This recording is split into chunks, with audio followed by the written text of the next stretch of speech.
IDEPROM, Instituto de Proyectos Educativos de Monterrey, presenta Vocación Maestro. Bienvenidos.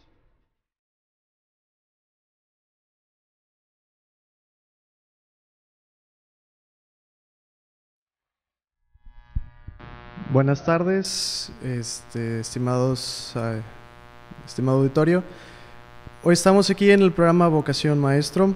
Estamos acompañados con el doctor Mario Luis Pacheco Filella, con el profesor José Damián Pérez González. Vamos a dar continuación con el programa anterior. Se había hablado algunas temáticas sobre educación y pues estamos aquí para continuar con las mismas. Este programa está patrocinado por el Instituto de Proyectos Educativos de Monterrey, IDEPROM. Estamos ubicados en la calle Juan Escutia, número 1013, Colonia Modelo, en Monterrey. Ahí podemos ofrecerles clases de licenciatura, de maestría y doctorado, para que usted, si usted es maestro, usted interesado en la educación, se quiere seguir preparando, con mucho gusto puede estudiar con nosotros las carreras. Estamos ubicados en el primer plano de la ciudad, a 2 cuadras de Félix U. Gómez. Usted va por la calle Madero, pasando 2 cuadras de Félix U. Gómez, está la calle Juan Escutia, ahí nos puede encontrar. IDEPROM, Instituto de Proyectos Educativos de Monterrey. Bueno, pues bienvenidos, doctor, maestro. Gracias. Un gusto tenerlos aquí nuevamente. Pues bueno, lo que nos interesa a nosotros, la educación, es un mundo lleno de importancia, es todo un arte, una cátedra, y pues bueno, continuamos con el tema. ¿Cómo ven, maestro? Me parece muy bien, muchas gracias por la invitación. La semana pasada, o cuando tuvimos el último programa, hubo una respuesta muy favorable del público, lo cual quiere decir que realmente la gente está muy interesada en estar enterada sobre los avances que se están dando en la educación y la manera como el sistema educativo mexicano tiene que transformarse para lograr hacer competitivo tanto a nivel nacional como también a nivel internacional. La semana pasada nos quedamos en hablar un poco sobre lo que se entiende por tecnología educativa. Sí, nosotros estamos en una época en la que la educación está cambiando, vemos reformas estructurales, entre ellas la educativa, y siento que esta es una pregunta que nos tenemos que hacer todos los docentes y todos los que trabajamos en la docencia. ¿Qué es la tecnología educativa, maestro? ¿Usted cómo lo puede definir? Mira, hay un error muy grande cuando se habla de tecnología educativa. Si usted le pregunta a los docentes, si usted le pregunta inclusive a funcionarios en educación, inclusive hasta personas que pues se consideran expertos, ¿no?, en educación, confunden lo que es tecnología educativa con el uso de las tecnologías. Tecnología educativa, así en un par de frases, viene siendo el sistema que integra los procesos de comunicación con los procesos de aprendizaje. Esto quiere decir que en realidad estamos hablando del diseño instruccional de todo el proceso educativo, porque a fin de cuentas, independientemente de que el sistema educativo tengamos una columna vertebral que viene siendo el cómo se diseña todo un programa curricular, cómo se diseña un curso, y que las partes fundamentales vienen siendo la detección de necesidades, la definición de objetivos, la selección de contenidos, las metodologías, los recursos didácticos, las actividades, el proceso de evaluación.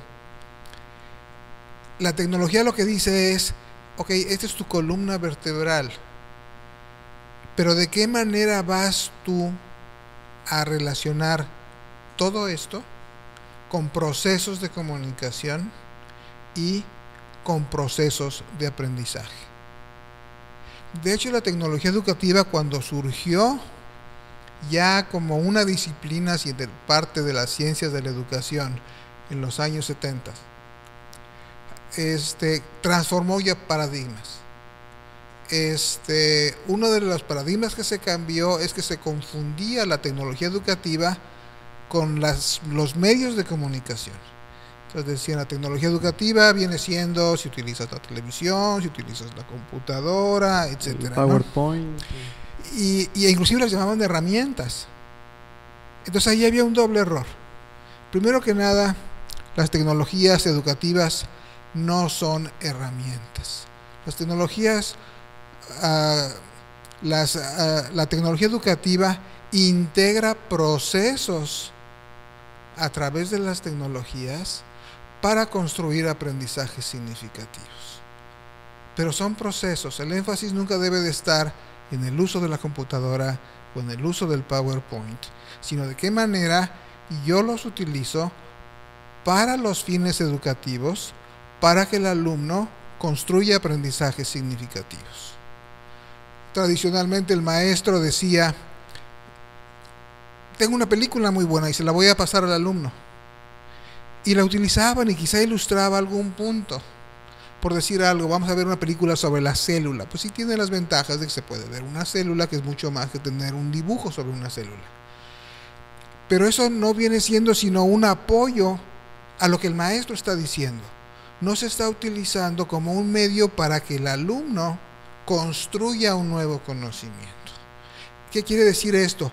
Que no se incluía ahí un proceso de investigación de parte del alumno, ni tampoco se partía del interés del alumno en el sentido de ver, bueno, ¿qué significado tiene para mí aprender la célula? ¿Qué es lo que hay valioso en esto para mí? Entonces, la tecnología educativa lo que viene a decir es tomar lo que son procesos de aprendizaje con procesos de comunicación de esta manera. Tradicionalmente la educación se orientaba a definir muy bien el programa académico e inclusive la manera como se iba a impartir el programa académico. Y todavía ahorita existe mucho énfasis en decirle a los docentes qué deben enseñar, cuándo, dónde, cómo, por qué y para qué, de una manera totalmente lineal y francamente conductista. Hasta que llegó un momento en que cuando surge la tecnología se le preguntó a la gente de educación, bueno, tú tienes muy estructurados tus contenidos, tus actividades, etcétera, pero ¿cómo te consta que las estás comunicando bien? Entonces el sector educativo como tal, como que se sintió un poquito incómodo, pero contestó también muy acertadamente. Y entonces le dijo a la gente de comunicación, ¿y cómo sabes tú que lo que estás comunicando realmente está construyendo un aprendizaje? Entonces se dijo que, bueno, en lugar de pelearnos, vamos a trabajar juntos. Entonces eso quiere decir que desde el diseño instruccional se parte viendo la manera en que se van a integrar todo lo referente a procesos de comunicación, todo lo referente a procesos de aprendizaje para que el alumno construya un conocimiento. Entonces, en este sentido, hablar de tecnología educativa es hablar de un rediseño del sistema educativo. Por eso los países que están teniendo éxito en educación son aquellos que no aplicaron reformas. Una reforma, al fin de cuentas, nada, no es sino fíjate que me equivoqué y ahora tengo que hacerlo de otra manera. Un parche, ¿sí? Es un parche. Yo a veces digo, es como el delantal de una costurera, ¿no? Y así está nuestro sistema educativo, con parches por todos lados.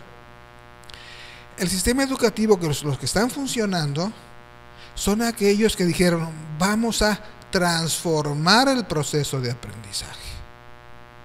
Y cambiaron desde arriba. Entonces, ¿en qué consistió el cambio?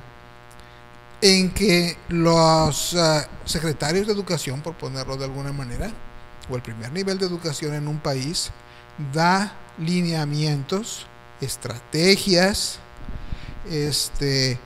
sugerencias y también cierta normatividad que se tiene que manejar a nivel nacional. Pero no entra los detalles tan concretos que tengan el maestro que seguirlos de una manera homogénea a nivel nacional, sino que lo que pasa es de que del centro pasa a los estados ven que es bueno para un estado en particular, y en el estado en particular desciende todavía hasta la escuela, y el director de la escuela con sus maestros y su comunidad deciden qué programas, con qué bibliografías, con qué tecnologías, con qué recursos, etcétera, van a utilizar para responder a las necesidades educativas de ese lugar. Entonces, como ven, cambia totalmente el paradigma. Ya no es ver las tecnologías como algo que yo añado a mi sistema tradicional, sino es rehago mi sistema de tal manera que integre esos procesos de comunicación con esos procesos de aprendizaje, pero de una manera sistematizada y estructurada, de tal manera que se logre ese objetivo de generar aprendizajes significativos bajo un modelo constructivista. Quitarnos la idea de, bueno, voy a salir de lo normal, les voy a poner hoy una película, les voy a traer imágenes, sino centrarnos propiamente en la implementación de las tecnologías dentro de los procesos de aprendizaje. Exactamente. Por ejemplo, no hay que partir de las tecnologías, sino que hay que hacerlo a partir del objetivo mismo. En un caso vamos a suponer de un curso, o puede ser un programa, ¿no? Bueno, ¿qué tecnologías de la vida real son las que utilizan los profesionales para cumplir con sus objetivos? Voy a poner un ejemplo. Si estamos, por ejemplo, estudiando matemáticas, bueno, ¿cuáles son las tecnologías que utilizan las gentes que están aplicando las matemáticas en el mundo real? No es lo mismo un ingeniero que un arquitecto, ¿no?, que una persona que esté manejando estadística, por ejemplo. Entonces, si yo mis alumnos quiero que las aprendan a utilizar, hablo de un caso real, segundo de secundaria. Es donde entran los proyectos colaborativos. El proyecto colaborativo, luego entraré con mayor detalle en esto.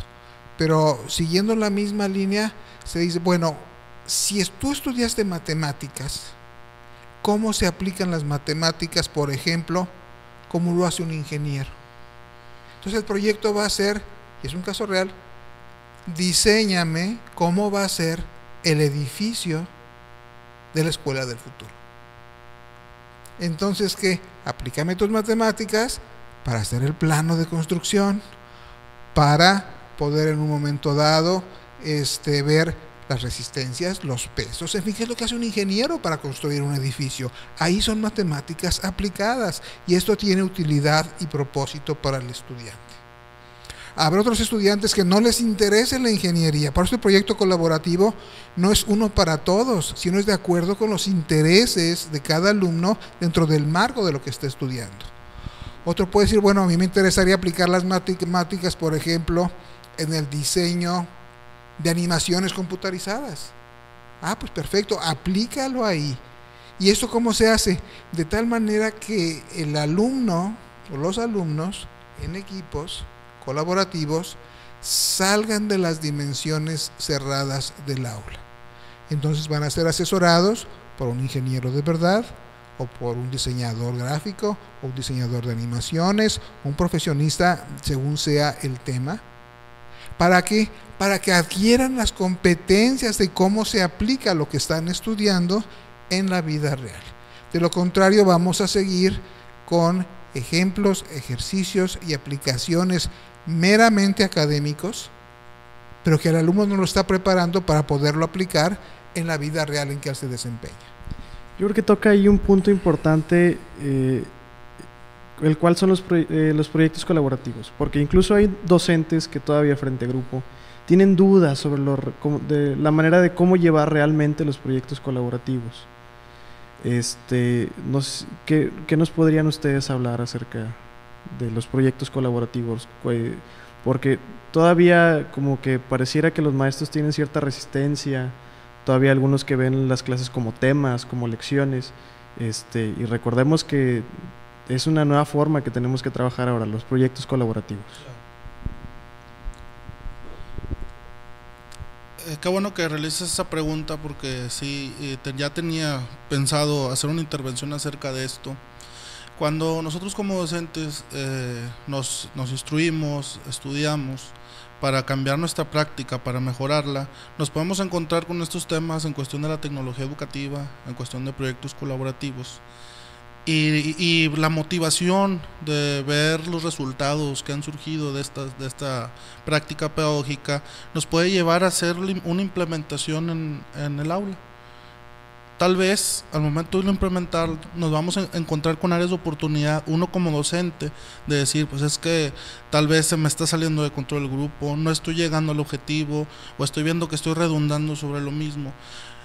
El querer implementar estos proyectos colaborativos implica que uno como maestro se sienta totalmente seguro y se sienta con la convicción de irlos llevando y desarrollando, y que en una primera instancia nos vamos a encontrar con este tipo de dudas sobre nosotros. ¿Por qué? Porque decimos, ok, ya los niños, los estudiantes ya se fijaron un objetivo que ellos mismos propusieron, pero al momento de ir avanzando en las actividades, de las actividades que ellos proponen, de ir avanzando en las evaluaciones que ellos se proponen, nos empezamos a dar cuenta que los niños, por su motivación, los estudiantes quieren más, que este proyecto lo quieren hacer más grande, y el objetivo está quedando chico. Este tipo de cuestiones son las que pueden surgir al momento de estar desarrollando estos proyectos, y que son válidas.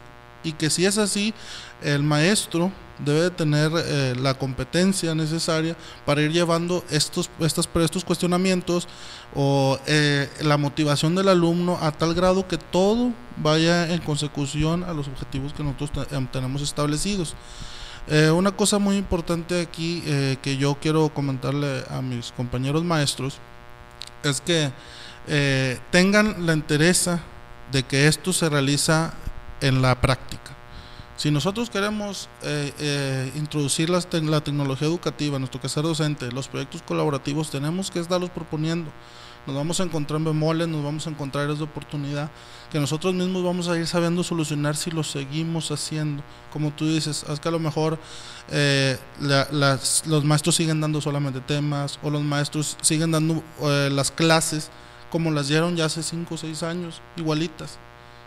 Entonces, al momento de cambiar ese paradigma personal, ahí es donde pueden ir surgiendo esas áreas de oportunidad, las cuales uno mismo, al momento de la praxis, es donde vamos a irla solucionando y vamos a ir obteniendo los resultados que nosotros mismos fijamos. En el programa anterior se virtieron algunos comentarios, incluso me comentaron a mis compañeros maestros que se dieron a la tarea de hacer investigaciones sobre lo que era tecnología educativa, sobre proyectos colaborativos, y me comentaban algunas cosas con las que inicié mi discurso, y dicen, oye, es que sí, lo estoy tratando de implementarlo en base a las estrategias que ya conozco, que ya domino, pero siento que a lo que dice el libro me estoy saliendo, porque los alumnos me llevan hacia otros conocimientos, hacia otras investigaciones que a ellos realmente sí les interesan, otras inquietudes. Entonces, o sea, ¿qué hago? Entonces, ese miedo es el que hay que perder.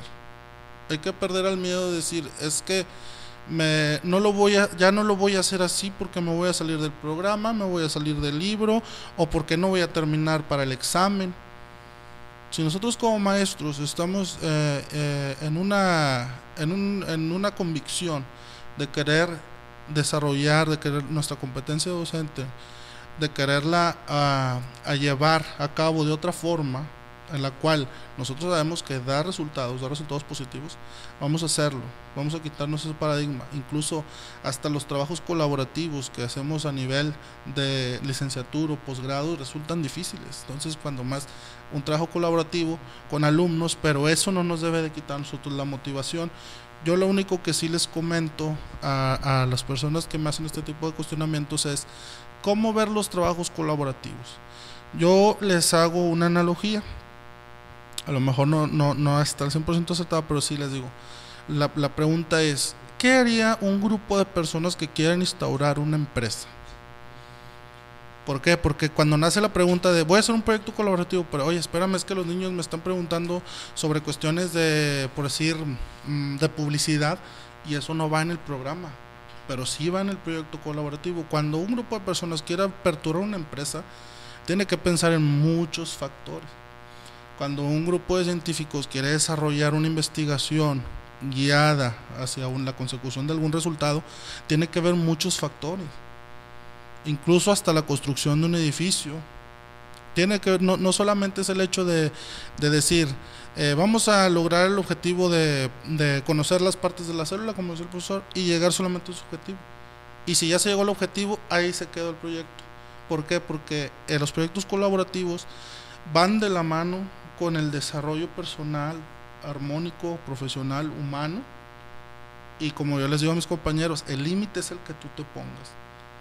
Si ya definimos un objetivo y lo logramos, lo superamos, podemos definir uno más allá, y que obviamente que en ese objetivo que está más allá, los retos van a ser mayores, las actividades van a conllevar mayor esfuerzo, y por consiguiente el aprendizaje se va a llevar de una manera más madura, con mayor calidad y con mayor sustancia.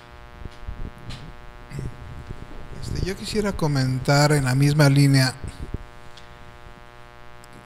Creo que existe confusión entre lo que es un proyecto y es un proyecto colaborativo. A veces se manejan como sinónimos. Un proyecto, vamos a poner un ejemplo de la vida real. El director de la escuela tiene que hacer un reporte para un supervisor. ¿Qué es lo que hace? Llama a las personas por especialidad. El de finanzas, el de recursos humanos, el de eventos, en fin, ¿no? Y cada quien hace su parte. Luego juntan el rompecabezas y tienen un solo producto, que es el reporte. Hay cierta interactividad entre ellos, pues nada más la necesaria para complementar cierta información para poder hacer ese reporte. En nivel educativo, un proyecto puede ser, por ejemplo, una campaña para que haya limpieza en la escuela. Sí, es un proyecto. Un proyecto también puede ser, vamos a hacer una maqueta de las pirámides. Sí, es un proyecto. Pero ninguno de estos son proyectos colaborativos, porque a veces se confunde el que estén trabajando los alumnos juntos con el hecho de que sea colaborativo. Claro que están en equipo, están cooperando, pero eso no quiere decir que sea un proyecto colaborativo. ¿Por qué?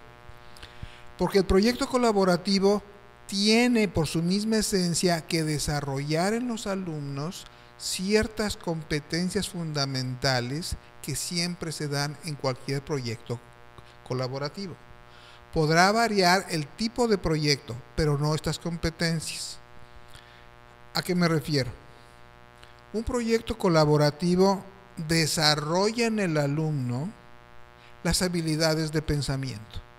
Esto es, que el alumno es capaz de investigar información, de procesarla, de sintetizarla, de elegir las buenas fuentes de las fuentes no tan adecuadas, de seleccionar fuentes primarias, de seleccionar fuentes secundarias, de apoyarse en testimonios, en fin, ampliar el campo de información para sobre eso ser capaz de hacer una síntesis, hacer una aportación y luego sobre todo generar un nuevo conocimiento.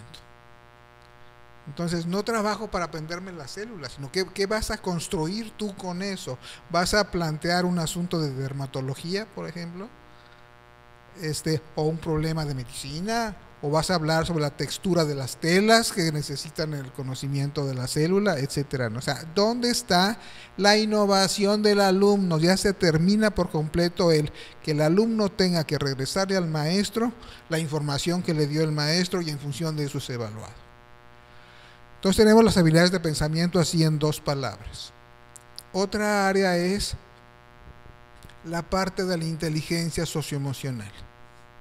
¿De qué manera el alumno es capaz de trabajar con otros manejando sus sentimientos, interactuando, dialogando, negociando, ¿no?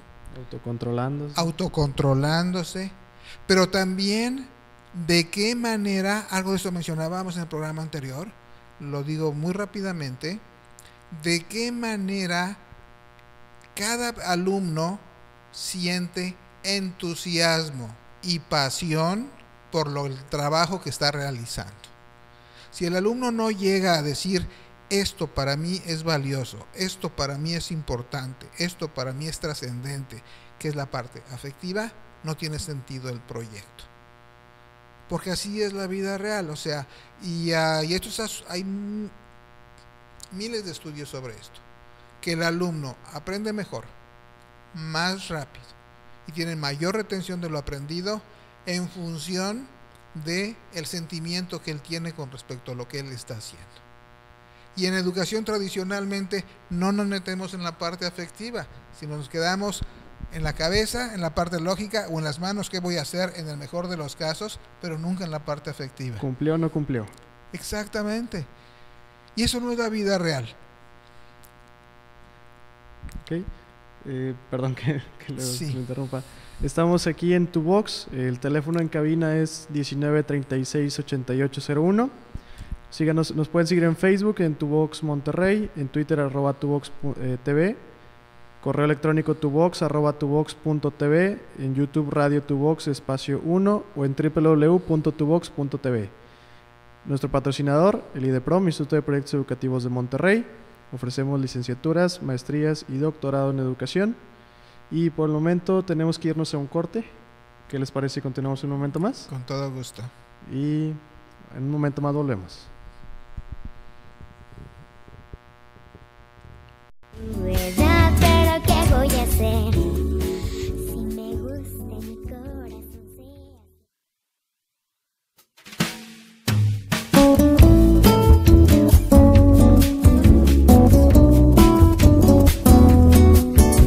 No le digas a nadie, mi secreto he de contar. Tuvox Televisión tiene...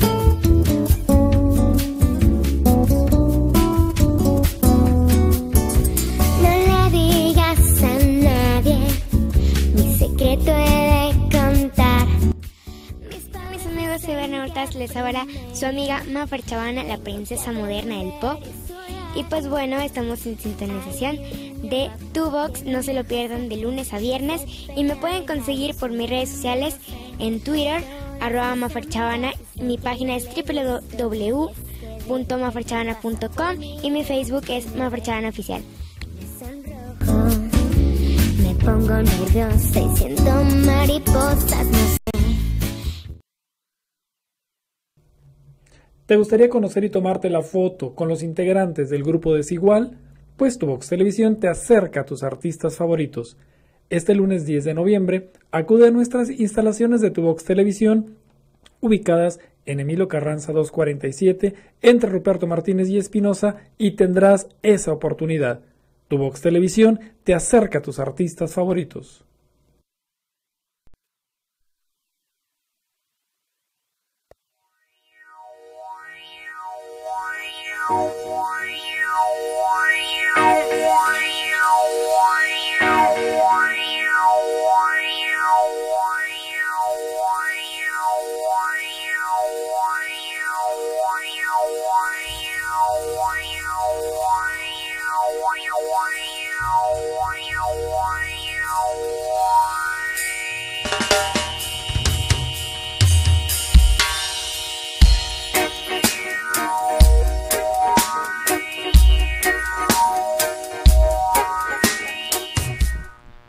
estamos nuevamente aquí en su programa Vocación Maestro. Estamos en Tuvox.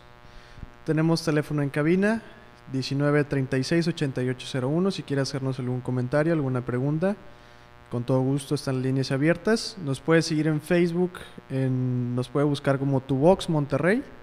En Twitter, @tuvox.tv, nos puede seguir. Correo electrónico, por algún comentario, alguna duda, tuvox@tuvox.tv. En YouTube tenemos el canal Radio Tuvox, espacio 1, Radio Tuvox todo junto, espacio 1.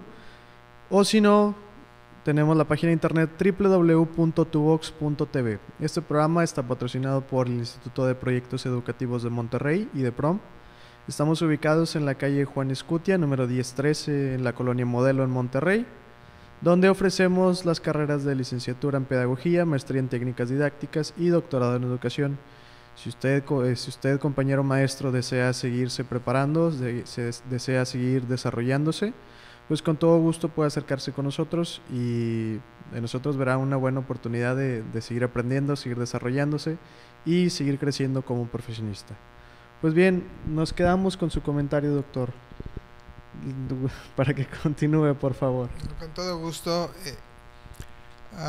Mencionaba yo la parte de la inteligencia socioemocional. Brevemente voy a mencionar los otros 3 componentes de un proyecto colaborativo. El siguiente es integración de tecnologías. Por lo general, a los maestros no se les forma bajo el concepto de integración de tecnologías. Se les pide que utilicen las tecnologías, pero no que las integren. Integrar las tecnologías significa que las tecnologías estén expresamente diseñadas para que se logre el objetivo o los contenidos o las actividades de construcción de conocimiento del alumno. Esto quiere decir que las tecnologías para ilustrar al maestro ocupan el último lugar. En realidad yo entro a internet para investigar, yo utilizo Excel para manejar un proceso de cálculo, yo utilizo un CD porque ahí tengo un software de multimedia que va a ser interactivo, que me va a permitir a mí construir algo diferente de lo que estoy haciendo ahí. Entonces las tecnologías son para construir conocimiento y hay que integrarlas de tal manera que no sea nada más el apoyar lo que se está estudiando o aprendiendo, sino para que el alumno diga, si no utilizo esta tecnología, no logro mi objetivo, no logro mi aprendizaje, no logro innovar. Esa es la importancia que tienen las tecnologías. De lo contrario, vamos a seguir hablando, como se habla generalmente, de equipamiento. Es que las escuelas no tienen suficientes equipos, no tienen acceso a internet. Claro que hay que resolver el problema de que cuenten con el equipamiento necesario, pero la pregunta fundamental es ¿qué voy a hacer ya que tengo el equipamiento? No lo puedo utilizar con un sustituto de prácticas tradicionales. Por ejemplo, no voy a utilizar PowerPoint en lugar de un pizarrón, sino que PowerPoint es un medio, valga la redundancia, para multimedia, es una tecnología para multimedia donde yo puedo integrar televisión, cine, testimoniales, etcétera, para construir un nuevo conocimiento. Sería emplear estas tecnologías como un eje rector más que como un complemento. Como un eje rector intercalado con el proceso de aprendizaje. Por eso hablábamos que tecnología educativa es integrar los procesos de comunicación, ahí vienen las tecnologías, con los procesos de aprendizaje. Entonces, ¿de qué manera aprendo más? Utilizando estas tecnologías y sobre todo construyo conocimiento, porque somos un país que no construye conocimiento. Estamos fundamentados en nuestro sistema educativo en la repetición y en la memorización. Por más que se diga que no, cuando se ven las evaluaciones y todo, vemos que es eso lo que se está pidiendo. Quedan 2 elementos que trataré muy brevemente. Uno de ellos es desarrollar en los alumnos las competencias de comunicación oral, de comunicación escrita y a través de las tecnologías. Esto es el mundo real. Cualquier alumno va a tener en su vida real que expresarse con corrección, tiene que saber escribir y tiene que usar las tecnologías, porque las tecnologías están en todos los negocios y en todas las empresas y en todas las organizaciones. Entonces, ¿de qué manera desde la escuela vamos a formar estas competencias en los alumnos? A través de los proyectos colaborativos, no como laboratorios de cómputo. No tiene sentido un laboratorio de cómputo, sino como parte del proceso de hacer un proyecto. Y finalmente la evaluación. La evaluación casi siempre viene ya dictada, o desde México, o por los libros, o por los programas, y todo el mundo la tiene que seguir como si todos fueran iguales.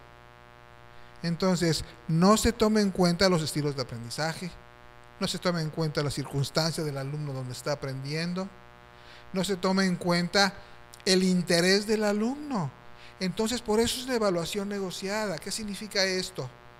Que el maestro, obviamente, si por ejemplo una rúbrica, él puede decir, bueno, como lo importante es la comprensión, a eso es lo que nos lleva el aprendizaje, porque si no comprendo no puedo aplicar y no puedo construir conocimiento. ¿Cuáles elementos considera el maestro que el alumno debe haber comprendido para poder construir un conocimiento? Pero por otro lado está, ¿qué indicadores considera el alumno que son válidos para ser evaluado de acuerdo con el proyecto que está haciendo? Y entonces, ¿qué se hace? Que el maestro dialoga con el alumno, juntos construyen la rúbrica y eso es lo que a fin de cuentas se lleva a la práctica.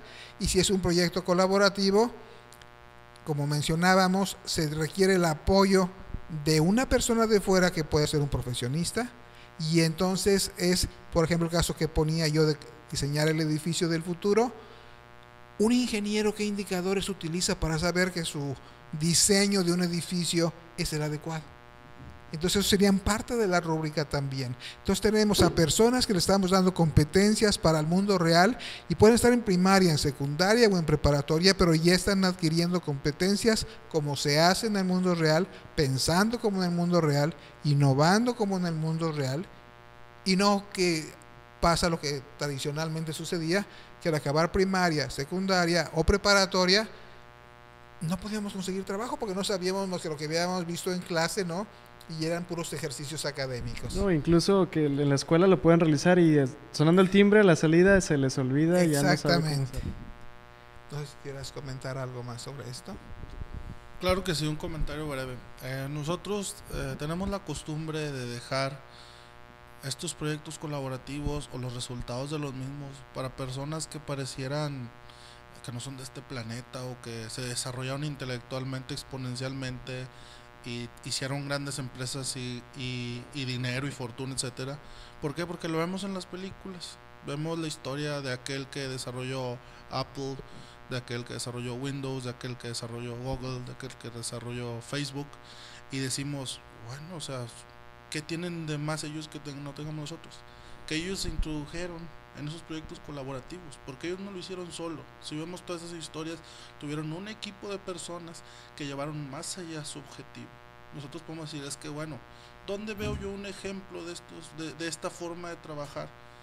Los vemos en todos lados, pero cuando nos atrevemos a innovar en nuestra práctica docente y decirle a nuestros alumnos de los resultados que estás obteniendo, hacia dónde quieres ir, y dejar a un lado todas las repeticiones que se nos dictan, todas las repeticiones que vienen en forma horizontal, que recaen en las aulas de todo el país, como si todo el país tuviera las mismas condiciones. ¿Cuándo damos esa oportunidad? Entonces le dejamos estos proyectos, estas historias de vidas a las personas que parecieran de otros planetas, pero realmente nosotros lo podemos hacer. ¿Qué pasa? Pues que nos quedamos en esos paradigmas, nos quedamos inmersos en la misma práctica del trabajar para obtener dinero, del estudiar para trabajar, del crecer y ser papá y ser mamá, etcétera, etcétera, etcétera, que son todas esas prácticas que la sociedad viene repitiendo constantemente. Sobre eso es mi comentario. Muy interesante todos los aportes que han hecho. Como cerca nos queda una cantidad considerable de tiempo, me gustaría pasar a los comentarios que han hecho personas que han seguido el programa anterior y nos han dejado sus aportaciones. ¿Cómo ven si les damos una revisión? Me parece perfecto. Nos comenta Cindy, menciona ella, me parecieron muy interesantes las aportaciones que hicieron cada uno de los exponentes, llamándome a la reflexión de lo que estoy haciendo con mis alumnos, de lo que en general se trabaja en las escuelas. Si bien es cierto, aún falta mucho por lograr una educación de calidad, que nuestros alumnos se desarrollen cada vez mejor y sean competentes en todas las áreas en las que participen, me quedo con la aportación del doctor Pacheco en que estamos haciendo todos los actores, en qué estamos haciendo todos los actores que intervienen en la comunidad educativa. Verdaderamente sacamos el mayor provecho de ello, logramos dejar un aprendizaje en nuestros alumnos. Siguiente comentario. La conferencia expuesta por los maestros ha sido de gran provecho, pues nuestra gran necesidad de cambio en el trabajo de todos los que formamos la comunidad educativa. Es cierto que hace falta poner más atención en la sensibilidad de los alumnos, así como de sus necesidades, pues nuestra época no requiere que sepan mucho, más bien que sepan hacer lo que saben. En la era digital en la que vivimos, la educación tiene que ser más atractiva y para eso debemos prepararnos todos los docentes. Gracias por aportar sus comentarios tan valiosos. Considero, no sé ustedes, muy interesante el hecho de que mencione que la era digital en la que vivimos tiene que ser más atractiva. No sé, siento que a veces nos perdemos en nuestras clases y lo vemos todo muy monótono, nos queremos ir en el libro. Yo creo que es interesante la implementación o el uso realmente de las tecnologías educativas. Quisiera hacer un comentario al respecto. Es que a veces las tecnologías se ven de nuevo como equipamiento y no nos damos cuenta que las tecnologías transforman nuestra manera de ver la vida.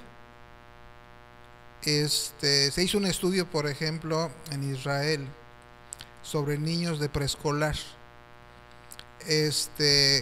que cuando el maestro pasaba al pizarrón y escribía, les pusieron a los niños unos anteojos que se llaman pupilómetros.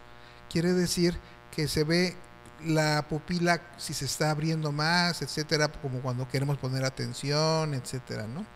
Total, los estudiaron y se dieron cuenta que los niños lo que estaban buscando es que hubiera un acercamiento como de cámaras al pizarrón, porque les quedaba, están acostumbrados a la televisión que tiene acercamientos. Igual, los niños, la generación que estamos viviendo ahorita es diferente a lo que fuimos nosotros. O sea, ellos ya nacieron con iPhones o con teléfonos celulares, ya nacieron con computadora, ya nacieron con juegos digitales, ya nacieron con toda una serie con tablets, con iPads, etcétera.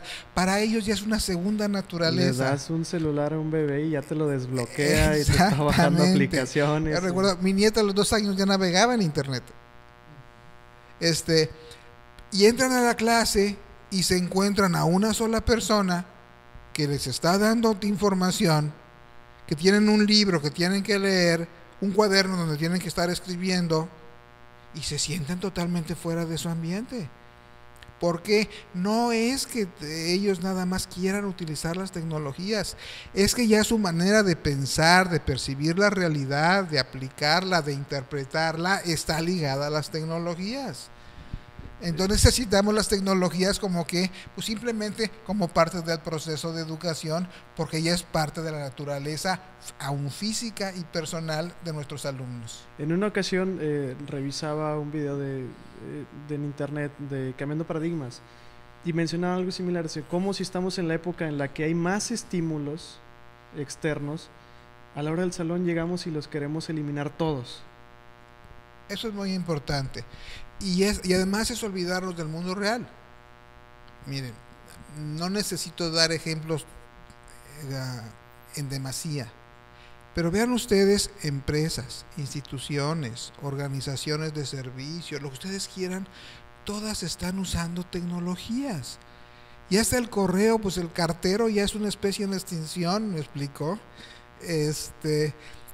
Perdóname la comparación, por una vez mi nieta me pidió que le mandara yo una carta y se la mandé por correo y me dice, no, me están pidiendo que la hagas por escrito y que la lleves al buzón y todo lo demás para ver cómo era antes, ¿no? Comprar el timbre postal. Exactamente, ¿no? Y me sentí la persona más rara del mundo, ¿no? Lo hice así, ¿no? Y todo.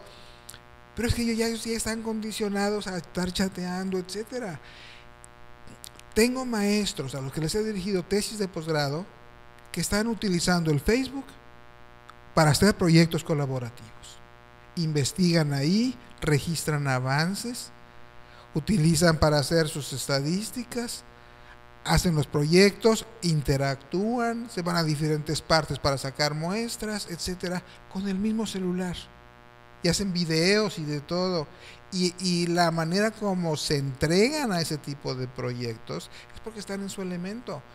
Como decía una alumna de secundaria en el sector público, es que así es imposible no aprender.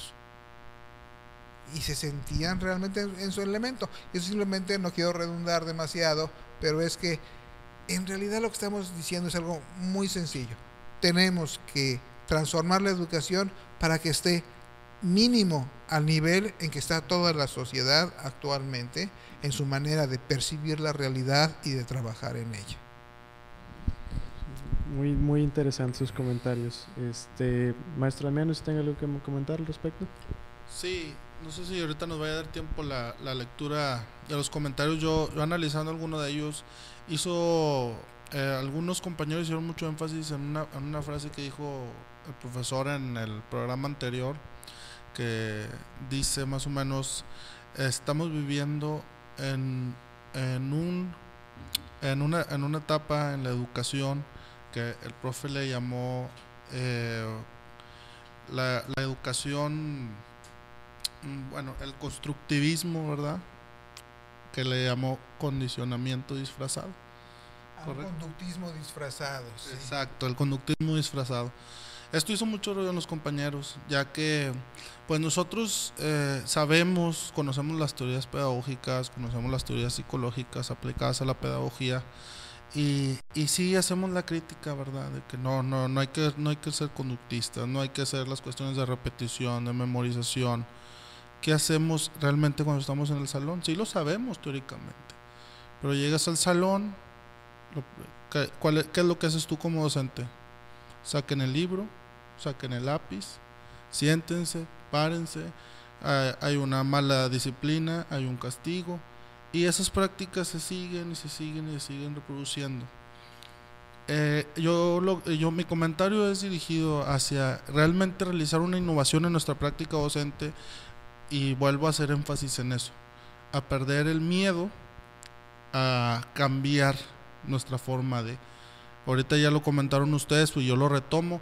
El niño está en un contexto con demasiada tecnología y ahorita utilizan celulares, tablets, etcétera. Llegan al salón y ¿con qué se encuentran? Ahora vas con un niño pequeño al supermercado, ve una tele y le hace así con el dedo, como si fuera el celular o si fuera la tablet, y eso no se puede hacer en el salón. Entonces el niño se pregunta: ¿y qué se hace en el salón? O sea, el niño pequeño dice: utilizamos un objeto con el cual grabamos símbolos en un pedazo de papel, el cual no se puede borrar o no se puede, o deja una huella, una marca, y eso le llamamos leer. Cuando yo en mi ambiente, dentro de la tecnología, ahora en la era digital, veo esas grafías seguidas con un mundo de colores, un mundo de sonidos, un mundo de donde no solamente necesito descifrar la palabra, sino simplemente con otras de las características que ahí se encuentran, le doy el significado a eso. Y nosotros en el aula batallamos, porque tenemos hasta un reglamento así casi de 2x2 enfrente de todos los alumnos para que lo vean, y decimos: es que no hacen caso al reglamento, no tienen normas. ¿Pero por qué? ¿Esos reglamentos quién los hizo? ¿Esas normas quién las hicieron? Es que no salen bien en la evaluación. ¿Y quién diseñó la evaluación? ¿La casa editorial donde compraste los exámenes? ¿Quién decidió qué se va a evaluar de tus alumnos? ¿Quién decidió lo que ellos quieren aprender de las problemáticas que existen en su entorno, que realmente ellos lo hacen? ¿Por qué? Porque ellos agarran un celular y el celular no te manda algo que el celular quiera que tú veas. Tú vas al celular, vas a la tablet y consultas lo que tú quieres consultar. Personalizas tu herramienta digital a como tú la quieras utilizar. Al contrario, nosotros llegan los alumnos al salón y es un mundo descontextualizado a lo que ellos están acostumbrados, allá a esa sinergia que existe entre lo que uno quiere y cómo lo encuentra. Y en el salón pareciera que nosotros se nos olvida eso, se nos olvida que los alumnos son capaces de buscar, de investigar, de bajar, de reproducir. Hay un documento que se llama La taxonomía de Bloom de 1956. Ahora en el 2008 a través de dos pedagogos se hizo un avance a esa taxonomía donde se definieron las competencias digitales de esta era, donde ya se dice hasta dónde son capaces y qué son capaces de hacer los alumnos en los medios tecnológicos. Ahí ya se habla de Twitter, se habla de Facebook, se habla del blogging, se habla de muchos conceptos actuales y del saber tu maestro en dónde se encuentran, tus alumnos en dónde se encuentran de acuerdo a estas herramientas tecnológicas, de acuerdo a estas aplicaciones, etcétera, sistemas operativos incluso, y cómo lo vas a utilizar para que él desarrolle su aprendizaje. No solamente que vamos a llevar el celular a la escuela para grabar un video. Eso lo hacen todos los días en su casa. Sí, pero ¿un video de qué? ¿Y cómo estás integrando esa tecnología al aula? ¿Cómo lo estás integrando? No solamente para decir, es que quiero que aprenda a grabar videos en un celular. No le vas a enseñar a un niño eso. Pues imagínate. Estamos hablando de una cosa totalmente descontextualizada. Y yo digo lo del video por ser un ejemplo, pero hay situaciones todavía más profundas que conocen los alumnos, que incluso hasta al momento de nosotros poner sobre la mesa, a ver niños, vamos a hacer trabajo, o vamos a decirlo así, no, vamos a cambiar la palabra equipo, vamos a decir, vamos a hacer un trabajo en grupo, y lo primero que se les viene a la mente es el grupo de Facebook. Hablando ya de niños de cuarto, quinto, sexto. Entonces, ¿por qué no utilizar eso? Y por qué decir, no, un grupo de Facebook, no, aquí en el salón, con todas las limitantes que ello conlleva. Y no decir, un grupo en el salón que también se va reflejado en un grupo de Facebook. ¿Ok? Muy interesante. Pues bueno, se nos acaba el tiempo. Estamos por concluir esta hora, que se nos fue muy rápido. Me gustaría que ya para cerrar, con los poquitos minutos que nos quedan, las conclusiones del día de hoy, ¿cómo cerrarían ustedes más? ¿Cómo concluyen estas participaciones? ¿Con qué se quedan de la plática? Yo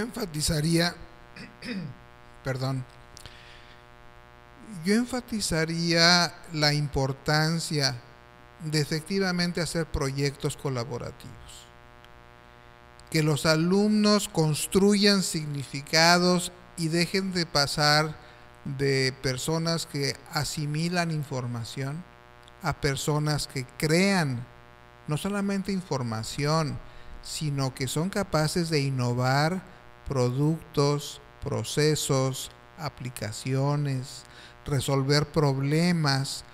O sea, que cada alumno llegue a ser un investigador.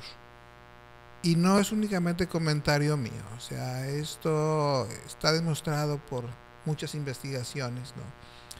Cuando los alumnos se convierten en investigadores, inclusive problemas que muchas veces se mencionan como limitantes, como puede ser, por ejemplo, la falta de equipamiento en las escuelas, se resuelven de alguna manera. Es a través de un celular. Existen sistemas en que con una sola computadora en el aula se pueden hacer maravillas, ¿no? Las redes sociales como elementos de aprendizaje y construcción de significados son maravillosas. El acceso a las fuentes más allá del texto que se lleva en clase es fundamental. O sea, se puede hacer, no es inventar algo, ojalá que lo fuera, esto ya está muy demostrado. Sí tenemos que en México que adaptarlo a nuestras propias necesidades, pero eso significa a nuestras necesidades culturales, a nuestras necesidades sociales, a nuestras necesidades educativas. No porque no sigamos seguir estos procesos e inclusive innovarlos. ¿De qué manera cada maestro, y volvemos a lo mismo, el alumno es el centro del proceso de aprendizaje, pero el rol del docente es fundamental. El maestro su función principal es la de inspirar a sus alumnos para que ellos sean creativos. Inspirar y crear un entorno de aprendizaje en que el alumno se sienta entusiasmado y deseoso de aprender. Cuando se logra un maestro motivado, cuando se logra un alumno interesado y cuando se dan los recursos y el entorno tecnológico y personal para construir significado, tenemos otra escuela, sencillamente. Y además esto significa, y con esto termino, que el proceso de aprendizaje rompa los muros de la escuela y realmente se vincule con el mundo externo, con el mundo real, para que los alumnos vean que lo que están haciendo es real, no es un simulador académico, no es aprenderme una fórmula matemática para resolver 10 preguntas de examen, sino es utilizar las matemáticas como la utilizan los matemáticos en la biología o las ciencias o lo que sea, y además de acuerdo con los intereses personales de cada alumno. Ese sería mi comentario. Profesor Damián.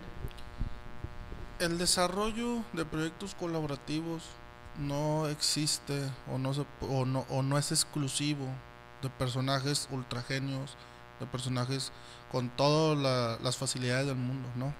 Nos encontramos mes tras mes noticias de equipos de secundaria, de comunidades no muy favorecidas de aquí mismo de Nuevo León, que están ganando proyectos de robótica en otros países.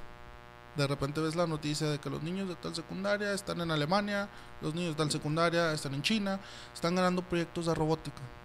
Y no va un niño y un robot, es un equipo de alumnos, de estudiantes y un robot. ¿Por qué? Porque son proyectos colaborativos donde el alumno observa todo en el marco de la motivación, observa que al poner una pieza de más al proyecto que ya existe, ese robot, ese objeto toma otras características, y como ahora son otras características, hay que hacer otras mediciones en cuestión matemática, física, de energía, de magnetismo, etcétera, ¿por qué? Porque el objeto o el robot elaborado ya se mejoró en cierta forma, y así es como se empiezan a desarrollar esas competencias, y vemos a los alumnos allá. Y tú vas y visitas la secundaria y no es una secundaria fuera de este mundo. ¿Qué fue lo que estuvo o qué fue el plus de ese grupo de alumnos? La motivación que tuvo en ese trabajo. Y no te asuste que esos niños al llegar a la licenciatura vayan a querer ser físicos, vayan a querer ser matemáticos, vayan a querer trabajar en la CONACYT, vayan a querer ser maestros de mecatrónica. Y estamos hablando de nuestras comunidades, de nuestros contextos. Eso es eso es uno de los muchos beneficios que se pueden traer cuando nosotros trabajamos con esos proyectos colaborativos con los alumnos. Ya nada más, para cerrar, dejo mi Twitter para aquellos compañeros que quieran dejar algún comentario, es @jdmnd6, para aquellos que quieran dejar algún comentario. Igual en YouTube, José Damián Pérez González, ahí nos pueden encontrar para tener una comunicación en cualquier comentario que nos puedan dejar. Maestro, ¿algún lugar donde lo podemos contactar, donde podemos tener cómo no? Miren, mi correo es M de Mario, P de Pacheco, C de Casa, O, M de Mario, o sea, se leería mpcom @prodigy.net.mx. Con todo gusto, sus correos los contestaré personalmente. Y muchas gracias por su atención. Bueno, pues eso ha sido todo por el día de hoy. Estamos en tuvox.tv, nos pueden encontrar en internet, hablando de tecnologías. Nos pueden encontrar por Facebook como Tuvox Monterrey, en Twitter @tuvoxtv, correo electrónico tuvox@tuvox.tv. En YouTube tenemos el canal Radio Tuvox, todo junto, espacio 1, y los teléfonos de estudio 1936-8801. Este fue el programa Vocación Maestro, patrocinado por el IDEPROM, Instituto de Proyectos Educativos de Monterrey. Nos pueden contactar en el número 2046-4402, en la calle Juan Escutia, número 1013, Colonia Modelo, o en ideprom.mx. Eso ha sido todo por hoy. Muchísimas gracias. contrario, muchas gracias. Muchas gracias. Y nos vemos hasta la próxima.